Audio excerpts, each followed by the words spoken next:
conversation, a program in which we will be talking about different aspects of life. And today, on the panel, I'm joined with Tokozi Lungu, who is the programs manager for the conversation. And my far left there, that's Dean Saudi, the founder of Lion Kings Foundation, a generation. And Mr. Felix Salambela, who has passed Lucy as we're going, that he faced a challenge in GP.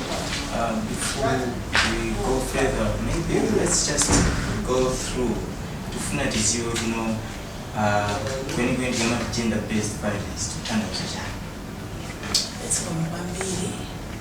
Tigamanina kuti gender-based violence tikutanthauza kuti nkhanza zimene zimachitikira munthu chifukwa chonena kuti mwina iyeyo ndi wamkazi kapena mwina iyeyo ndi wamamuna.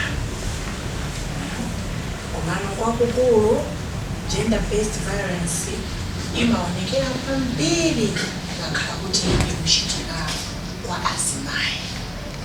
Ndipo ndikukhulupirira kuti pamene tikukambirana tikhala tikufukula zina ndi zina zimene zikhoza kutiwunikira kuti angakhale azibambo nawonso they are affected by gender-based violence. Because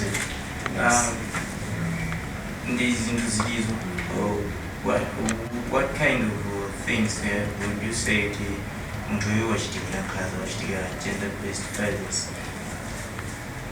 Okay, kwambiri tikamanena nkhanza zochitika whether ndi wamkazi wamamuna zimaonekera kwambiri zikakhala za physical or zikakhala zoti munthu uja wamenyedwa. Komano nkhanza zochitikidwa kuti ndi wamuna kapena wamkazi zimachitika m'njira zosiyana.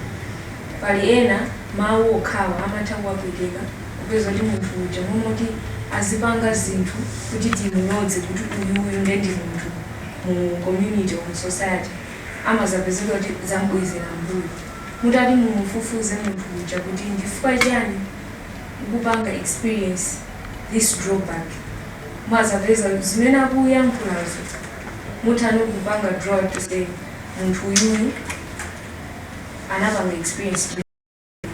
So kwambiri Malawi timangoona ngati 41 million ooneka kuti mina diso latupa olo amutematema manjani. Komano GBV mutati mukhale pansi ndi anthu munthu otati wabwera kuti ineyo am a victim of GBV. Muthano kuona kuti it's beyond kukhala cha physical, it's beyond kumutematema munthu. And umapeza kuti imene imakhala yoopsa kwambiri ndi imene imazapangano affect magazi anu. So maonekedwe a GBV sitingaloze kuti specific ndi awo ndi awo, koma zimatengera ndi zimene munthu abusamu ndi ma outcomes zimene munthu utabonetsa. Now, recently we had the 16 days activism, days of activism. So issue naliyo, you know, topic naliyo kuzana ndi kwamba kutesa nkhanza kwa azimayi amaswatika. Now, just after the 16 days of activism, the social media kunabuka nkhani kuti no mamuna mwina anachitikira nkhanza. Okay, and I hope you know about that issue. So what has been going on is that, you know, the conversations have been that we are focusing more on azimayi that can kusia ni kusia amu. What is your take on that? Kamaona ndi imene timayenda nayo during the 16 days of activism against GBV. It is not a wrong thing because they saw their target population. Mina chifukwa choti zimachitika kwambiri azimayi, or maybe they are the ones that easily report GBV happening to them. Komano tikamatengera kuti munthu sitingapangerebo kuti chifukwa ndiwe mzibambo you are immune to some of these things. because you are looking at the human mind.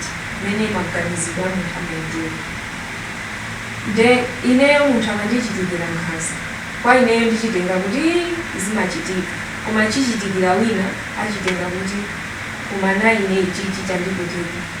So looking at the film, I'll take you back to the word equality.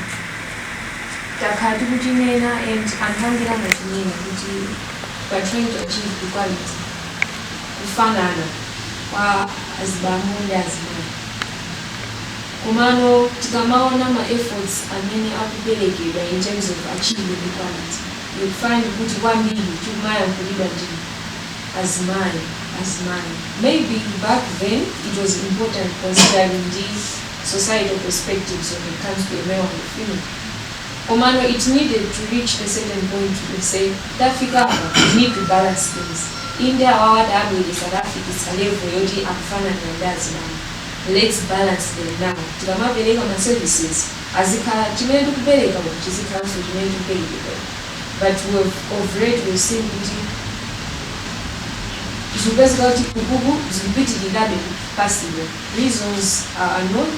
We can go out and discover why is it that services are still being given despite Ubanga reach that equality. Then Dima issues amena kubuka kuti after the 16 days of activism, social media is coming out. Social media has actually played a huge role in terms of kuti welesera nkhani zimene zikuchitika. Ndi chinthu choti sitingachiyankhule kunjako kungochiyankhula anthu ayamba kutisiyira suno ino zibambo zoona wauchedwa ndi mkazi wake. But with social media tikuonano intensity yazinthuzi to say in as much as tikungopanga focus ukuso there's need of that service to be given. So sizoti ndi chinthu cholakwika kuti the 16 days of activism carried that thing, but it needed us to sit down and reflect as Malawians to say if we are to achieve balance in the modern, should we only actually motivate one gender? So we might fight for males, but it will reach a certain level, we should give similar services. So it's like we've lost that balance we were trying to achieve. So it's something that we really need to consider as a country, as societies, as families. If we want zikuchitika, we need to kujiambira pa base roots. That's our kids. We need to tell them zinthu zimachitika kuda. Zinthu zikuchitika. How best can you actually deal with them? Chifukwa tikazita ijira kuti zimazavuta mbuza munthu adakula kale kuti amweni you're supposed to speak out. Umano ali mwana there was no one telling him to say speak out when something happens to you. So ndi chinthu chomvesa chisoni kwambiri kuti zikuchitika m'Malawi. Kwayamba tinkangoziona ngati zabunje.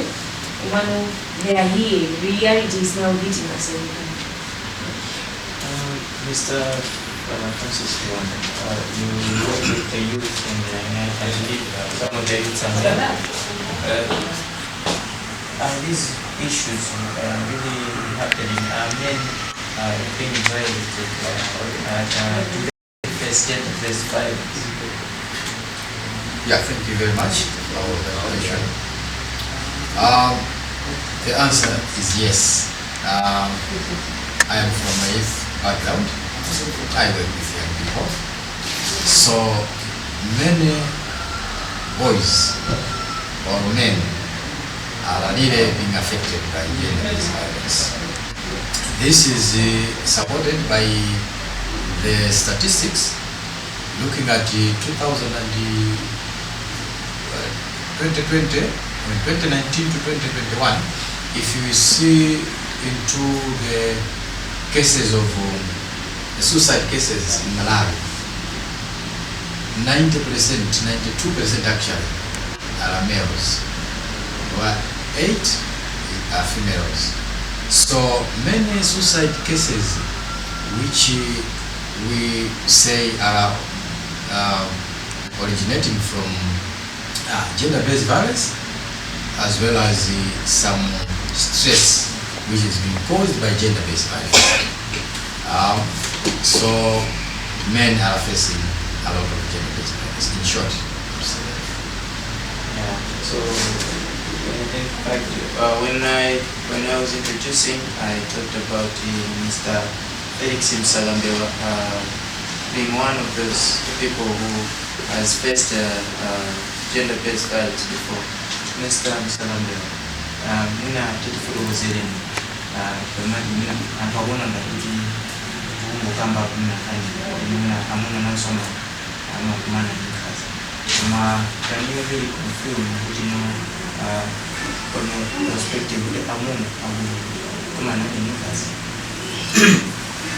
Nisuko mwambili kwa sababu mwambili nende mmoja wokuti mkengati sizungova amazozi wona nkaza mamanya muzikuchitika amuna tikupeza makuta kwambili lazima uma chifukwa cha tipita kuti chifukwa kumeneko azimana anakamanga kaya maziko kumeneko anakhazikika kale ndipo tikapita malonga tamene chokadanda wazankazi tielekeze kuti tapita ku victim support unit police akazanga tipanga makuti komwe kuja amuna zama kuseka amuna akaza achamati zima pakati kuti ukakapeza sonkhaza ina mbanja muda kuluka pita kuzoma kadali woni chifukwa za kumene kuja kunamota kuthandiza kupetse nkukuthandiza kuseka sokonkuja kuti mamuna tikuti pai ndiko kabwerera kuti ukabwera somwe kuja kwapangidwa nkhaza kuja ukasi kumene kukhala kunyumba kwako ukonesa nkhaza ina nkaza kupangira nkhaza umanguti basi nangandipita kuti ndiye kumbala ya muna tekotawira kulibe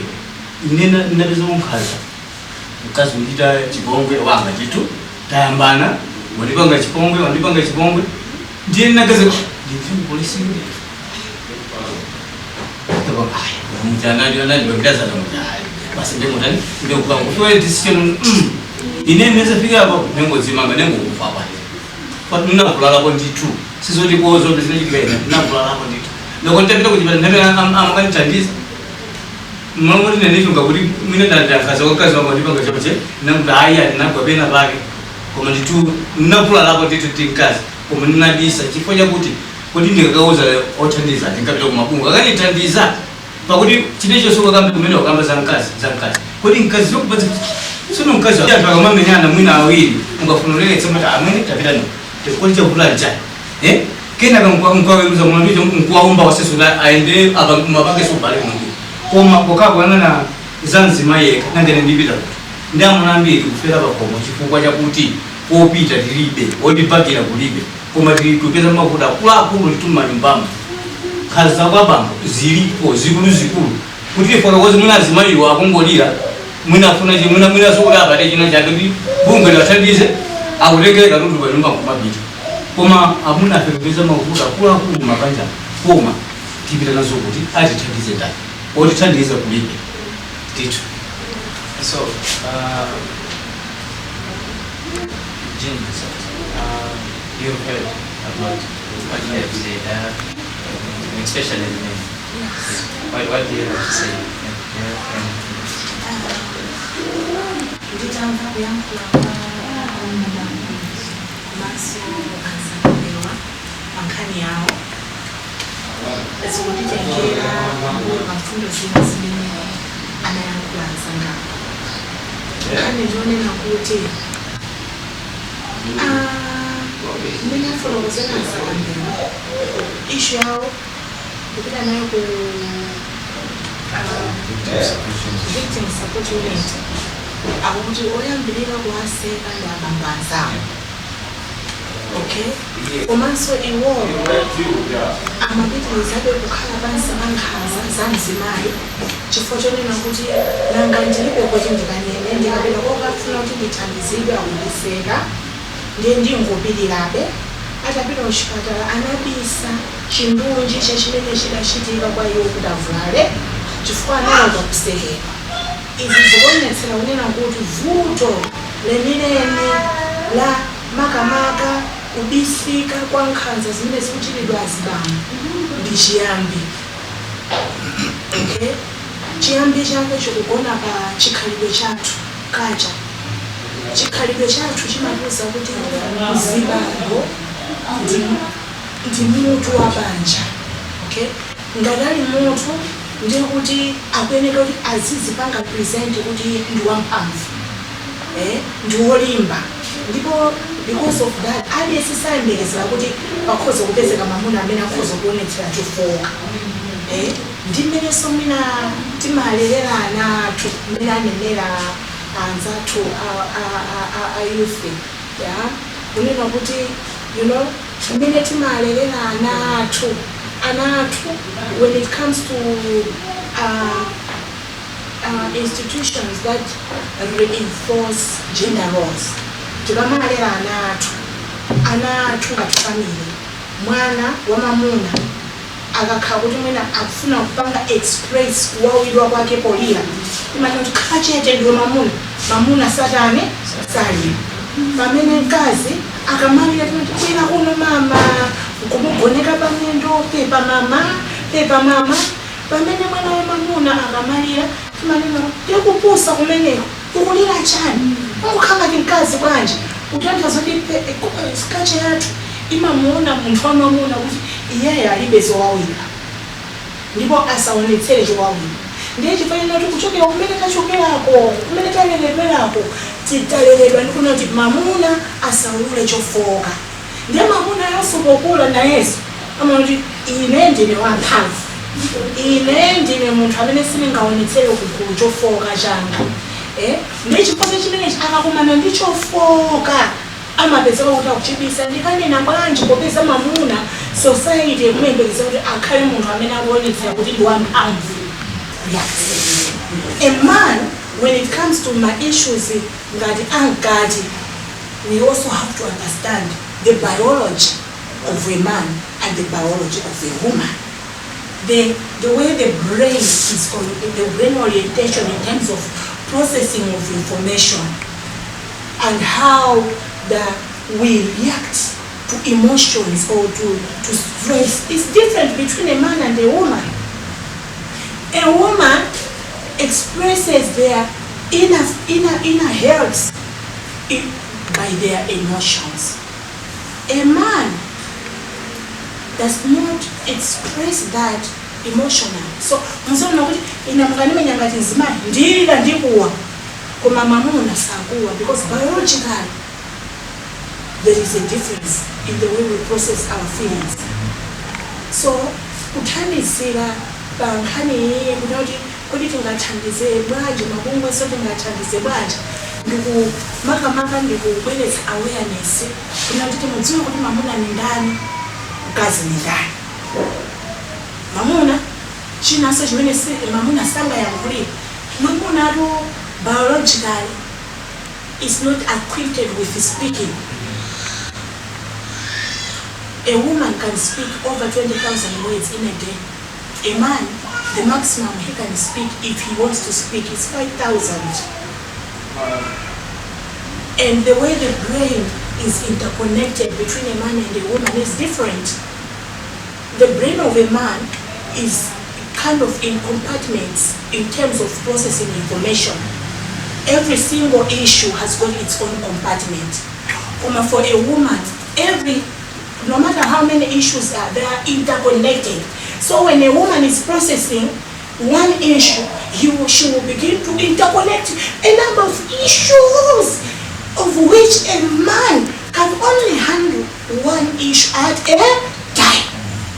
And for a man, the only issues that he prioritizes to handle are those which are hot and those which are objective. So when a woman is speaking, she can speak all things. Mamuna is like, For a man, because men also do not understand women. Why do women talk like that? Men will say, but why do you care about everything? And a woman will look at him, why don't you care about everything? You understand that? So that alone brings in conflict. You don't care about everything I tell you. Why do you care about everything? Because a man cannot handle everything. A man is different from a woman. So when we want to deal and to talk about these gender-based violence issues, there is indeed need to balance up.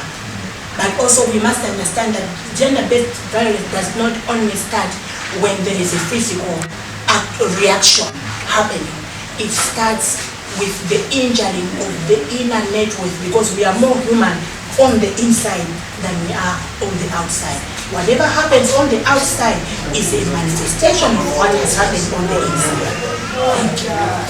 Now, as we're going to the end of this talk show, Mr. Fred, you know your problem now first hand. Chimena mnagakonda time kuti wezi muna boma likuchita ko enaga mamungu likuchita ko time nije mumamba kuti mufuna jani chitike mutandizike Stetika, Zeziga, Dabalaliga, Dina Ganisa, Kotin Tawi.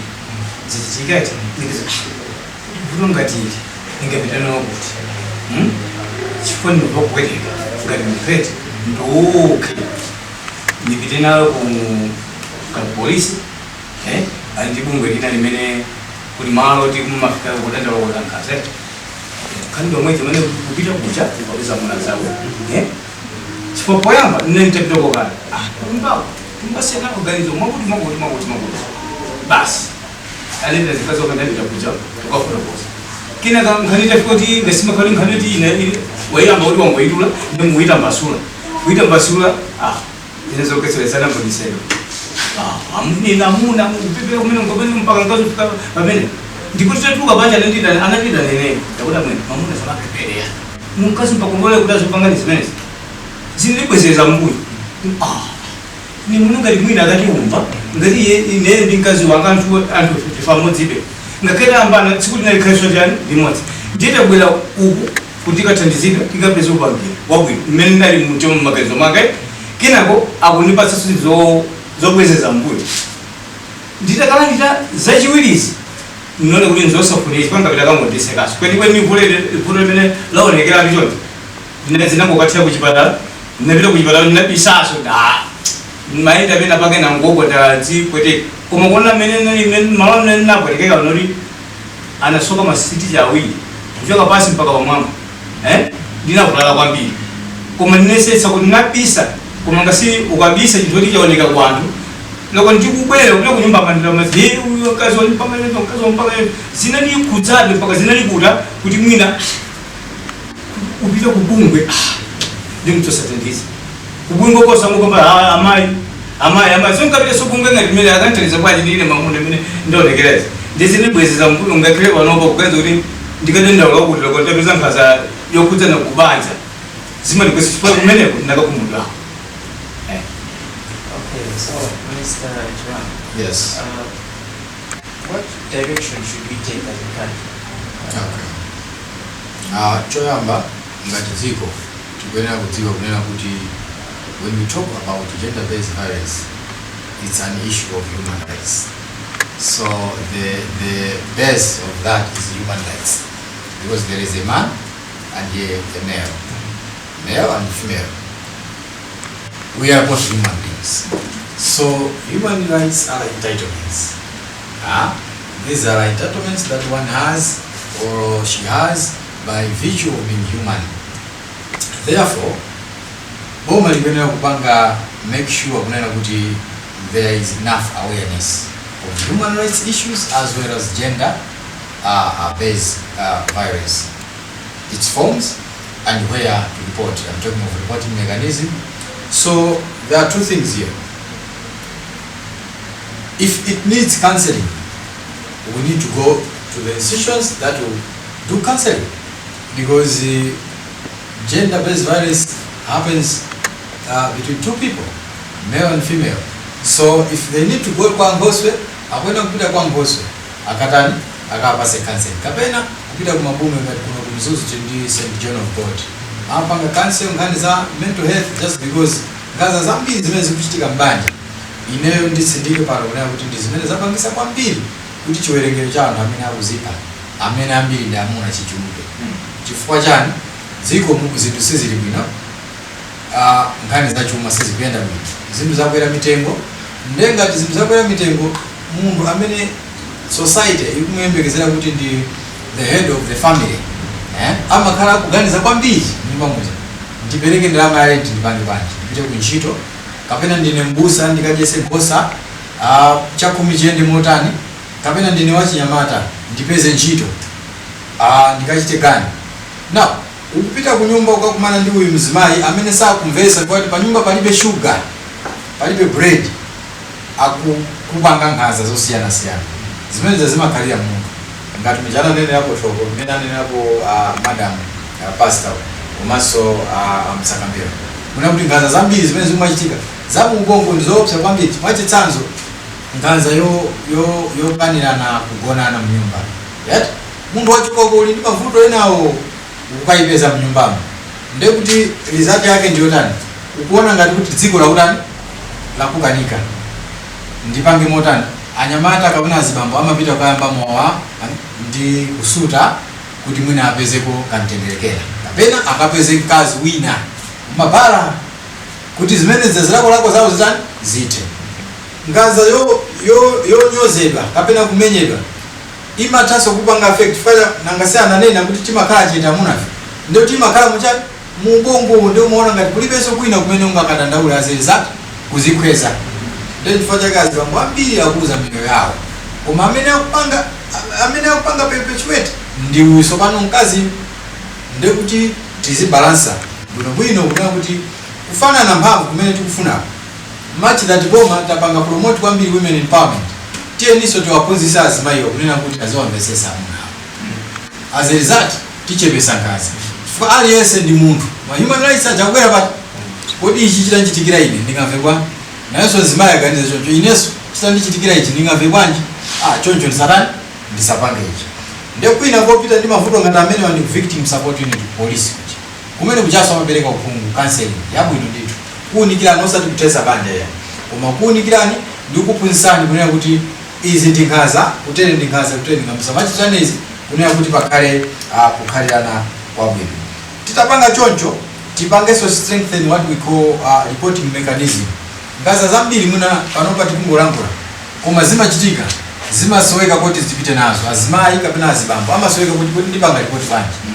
Mwina ngati boma tikhale ndi ndondomeko zina za nyuwani ngati for example ife tikufuna tikhale ndi gulu social media platform kandi WhatsApp kandi Facebook ya chinyamata imene pakachitidwa nkhanza anthu azithaulana kuchita report pamenepo ndi pamenepo tipange adi azathu aku polisi azathu aku St. John of God ndi akaswiri oziwa za gender kunena azitha kutiunikira kunena kuti izozo ndi nkhanza chofunikira tipange iyi. Ndiye kuti as a result tili ndi reporting mechanism yabwino munaso itakuthandiza kuchepesa nkhanza lokhala ziwa kwabwino. What should men do when they face gender-based violence? Alright, nkhani ya GBV ngalimene anelea we need to strengthen my reporting systems. Komano chachikulu chimene azibambo angachite choyamba ndi kuvomereza kuti zinthu zikuchitikadi. Chifukwa chimavuta ndikuti ukakhala zoti sunavomereze zako akabwera kuzakuunikira kunena kuti amweni izi zimene zikuchitikiranizi ndi gender-based violence umakana chifukwa sumafuna uonekere kuti ine ndine wawiki. So chayamba kwambiri timakumira ndi kupanga face apapa ndizofuna chithandizo. Chifukwa pali zinthu zina ukachilekerera ayi lero chachitika mawa chachitika zimazapanga no build up later ndipacha umazafika munthu kukuya mkulu umangokwira winali yesu ndi anthu amadabwana kuti amavuto lawo ndi chani koma zimakhala zoti zinthu zapanga bwanji zakambapayira. Komanso azibambo pali ena their fathers ena ndoti they are wishing to be fathers one day. Ndi chinthu choti if you have your children chiyambire at that moment like she said, tell them this is the world I'm giving you. Omagunjabo, it's not everyone having the same world. How best can you deal with it? And these are the conversations that when I named that into GPTC ones, Sangachi and D40 didn't Sikane. Ajitenga kuda koti pali mabungu ambira amena kutetezani ni ngani mbungu nena iti mbungu funa mchubi. Kuma as males no kanoka be each other's support just like females are. I'll give you an example. If maybe I have my boyfriend, I go to my fellow woman. mwina kulabisa ndalabisa ndini komano ngubezi wada zinzanga ajabu ndibhakira so ineyo so kuposa so kuti amene moda avomeza kuti koma nzathu walabisa. So it should be the same with males. Sitikunena kuti kubhakira chinthu cholabike komano nzana akabwera ndi dandaula. Be their support. Don't be the radio that actually brings mavuto anzana kunjaku, because then chimazapanga no close out and zikamachitikira zina. Like he said, kuti zinachitikira anapita ku victim support. Oyamba kwaseka sana alidzimana zibambo zawo. So umayamba kuchiganizira kuti ndengati nzanga akundiseka chonchi ndekuti vuto lili ndi ndani ndine. So tikuyenera tichisinthe kuti inde mwina mamuna amazipanga present kuti mamuna salira komano tisachosepo fact yoti mamuna asozowawa amadani amakumana naso. So if we accept these facts, I'm sure we'll get somewhere, not only as a country, if we're at an individual level, to say, let me be the pillar, let me be the life of my friend. Let me be the first person. That support will come from the government. It has a lot of issues. Therefore, because it's an inner conscious. Then we can't expect government to plant a conscious in each and every one of us to say, be the lifeguard of your friend, be a support of your friend. So it has to start from an individual level. And with that, we've come to the end of our program. Today, on our panel, we had Togosi Lungu, who is the programs manager for the conversation. We had Jean Saudi, who is the founder of Live Kids Generation. And we had also Felix Msakandeo, who was the victim of gender-based violence. And Mr. Francis Chirambo, who is the youth activist and the coordinator of Mzuzu Youth Association. Until next time, my name is Wiseman Zimba. Thank you.